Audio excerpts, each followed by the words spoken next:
미국이 왜 중국 반도체를 잠재우기 위해서 왜 이렇게 많은 공을 들일까요? 지금 반도체가 이 4차 산업혁명을 구현하기 위한 핵심 무기가 반도체이기 때문에 그런 겁니다.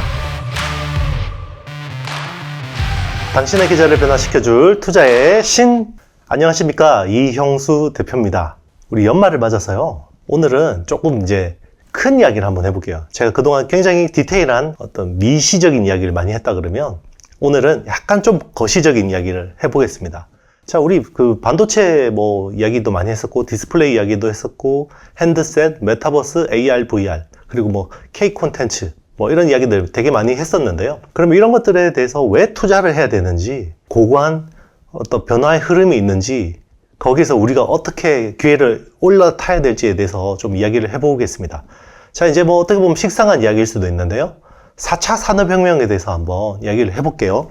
이 이야기를 한번 해보고 싶었어요. 저는 우리 동학농민혁명 있었잖아요. 그죠? 이제 구한 말에 조선 정부가 결국 일본군을 끌어들여서 동학농민운동을 진압을 했잖아요. 그 마지막 전투가 우금치 전투라는 겁니다. 동학농민혁명이 이제 전라도 쪽에서 확 이렇게 이제 번성을 했는데, 결국 이제 그 우금치 전투에서 패배를 해서 거의 이제 이게 정리가 됐는데, 사실상 이게 전쟁이라고 하지만 결국 사륙이었거든요. 우리 농민군들이 3만 명이 돌아가셨고요. 그리고 일본군은 1명이 죽었습니다. 자, 어떻게 이렇게 결과가 엇갈렸을까? 그때 우리 농민군들은 화승총이라는 걸 썼습니다. 이 화승총이라는 거 옛날에 그 임진왜란 때 이렇게 심지에다가 불을 당기면 이렇게 탁 총알이 나가는 그 총을 썼고요. 일본은 무라타 소총을 썼습니다. 이게 화승총은 120m까지가 사정거리였는데요. 무라타 소총은 800m의 사정거리가 있었습니다. 결국 이 무기의 어떤 능력에 따라서 이게 전쟁이 엇갈렸다고 볼 수 있는 건데요. 자, 그러면 왜 그렇게 결과가 나타났을까? 이거는 일본은 메이지 유신을 통해서 산업혁명에 성공했고요. 우리나라는 개화를 했는데 개화가 실패했기 때문에 산업혁명을 하지 못한 겁니다. 그래서 이 결과가 엇갈렸던 거고요. 그래서 이제 결과는 다 아시죠? 일본은 근대화에 성공해서 우리나라를 식민지화 했고요. 자, 이게 그 산업혁명에 실패하면요, 국가 차원도 불행해지지만요, 개인은 더욱더 불행해질 수밖에 없습니다. 그래서 이게 우리가 4차 산업혁명을 해야 되는 이유가 어떻게 보면 선택의 문제가 아니라 생존의 문제라고 볼 수도 있는 겁니다. 자, 우리가 반도체를 투자해야 되는 이유에 대해서 다시 말씀드리는 거예요. 우금치 전투에서 일본의 무라타 소총 같은 게 지금은 반도체라는 겁니다. 지금은 이렇게 총 쏴서 서로 피 흘리고 이런 전쟁은 없지만 경제전쟁, 무역전쟁, 기술전쟁 이렇게 벌어지는 거고요. 거기에 핵심 무기가 반도체라는 겁니다.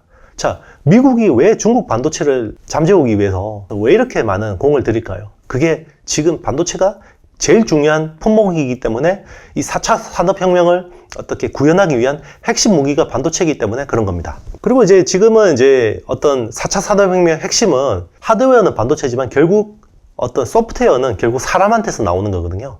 그래서 어떤 나라가 어떤 양질의 인력을 잘 양성하느냐가 제일 중요한 겁니다. 이제는 기계 투입이나 이런 것보다는 인력의 수준을 높이고 창조적인 인재를 만들어내는 게 굉장히 중요한 겁니다. 그래서 창의적인 산업을 키우는 게 굉장히 중요한데, 자, 우리 K-팝, K-컬처 이런 것들 보시면 우리가 얼마나 잘하고 있는지, 이번 코로나19로 인한 언택트 시대에서 우리나라가 치고 나가는 것들을 보셨잖아요. 이제 이런 것들 보면 우리가 4차 산업혁명에서는 굉장히 기회를 잡았다 라고 생각하실 수가 있는 거고요. 예전에는 서구권에서 한국 K 콘텐츠나 K-팝 듣고 이러면 굉장히 오타쿠적이다라는 어떤 인식이 많았다고 합니다. 그런데 지금은 지금 한국 문화에 관심이 많다 그러면 굉장히 힙한 사람이라고 생각하거든요. 이번에 오징어 게임 어떤 출연 배우들이 갔을 때 헐리우드 배우들이 어떻게 반응하는지 보셨잖아요. 그죠? 우리 박찬욱 감독의 어떤 그 기생충 같은 영화들이 지금 엄청난 성과를 내고요. 그리고 이제 우리 BTS가 미국 공연을 했을 때 진짜 유명한 가수들이 다 그냥 방청객으로 와서 다 관람하고 가고 이런 시대가 된 겁니다. 이제 문화적으로 굉장히 풍성한 시대가 됐고요. 자, 그러면 거기서 대단하네 라고 끝나면 안 되는 거고요. 거기서 우리는 투자의 기회를 잡아야 되는 겁니다. 우리가 고도의 압축 성장을 했었잖아요, 경제가. 고도의 압축 성장을 하니까 자산 가격이 굉장히 크게 부밍이 됐는데요. 자, 70년대, 80년대에 부동산 투자하고 땅 사러 다니고 그러면 복부인이라고 굉장히 비하했잖아요. 그런데 지나고 보니까 어떻습니까? 그 사람들이 굉장히 선지자였던 거예요.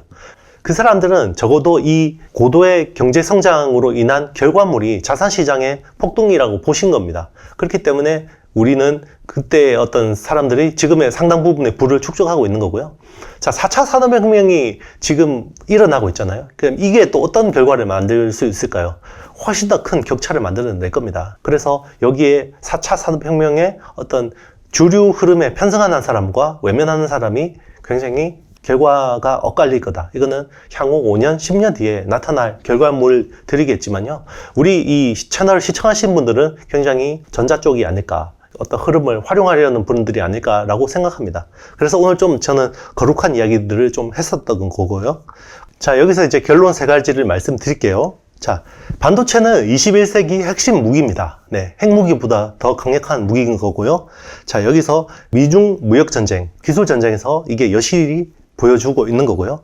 그리고 K컬처는 21세기 고급 문화로 자리매김할 가능성이 높습니다. 자, 여기에도 철저하게 편성을 하셔야 될 것 같고요. 그리고 이제 우리 메타버스라는 새로운 플랫폼이 나오고 있잖아요. 자, 경제의 3요소가 뭡니까? 토지하고 자본하고 노동이죠. 그러면 메타버스 시대에는 어떻게 됩니까? 토지하고 자본이 무한정으로 확장이 될 수 있어요. 그리고 노동도 확장이 될 수 있습니다. 메타버스라는 가상의 공간에 이 무한대로 확장할 수 있는 토지라는 것들이 생긴 거고요. 이거는 우주까지 뻗어갈 수 있는 거예요. 메타버스에서는. 그리고 거기서 우리 코인이라는 자본이 무한정으로 확장되고 있는 거죠. 그리고 노동은 우리가 기존에는 그 오프라인에서 일을 하는 수준에서 그쳤다 그러면 앞으로는 게임하면서도 돈을 벌고요. 그죠? 그리고 메타버스 안에서 여러 가지 서비스들을 제공하면서 돈을 벌고. 자, 이런 확장되는 시대라는 겁니다. 자, 그거를 구현하기 위한 게 반도체인 거고요. 모든 것들이 다 유기적으로 연결되어 있다는 것 항상 이렇게 좀 관심 가져주시면 좋을 것 같습니다. 자, 오늘 영상이 마음에 드셨다 그러면 좋아요, 구독, 알림, 댓글 많이 좀 남겨주시면 감사하겠습니다. 여러분 안녕.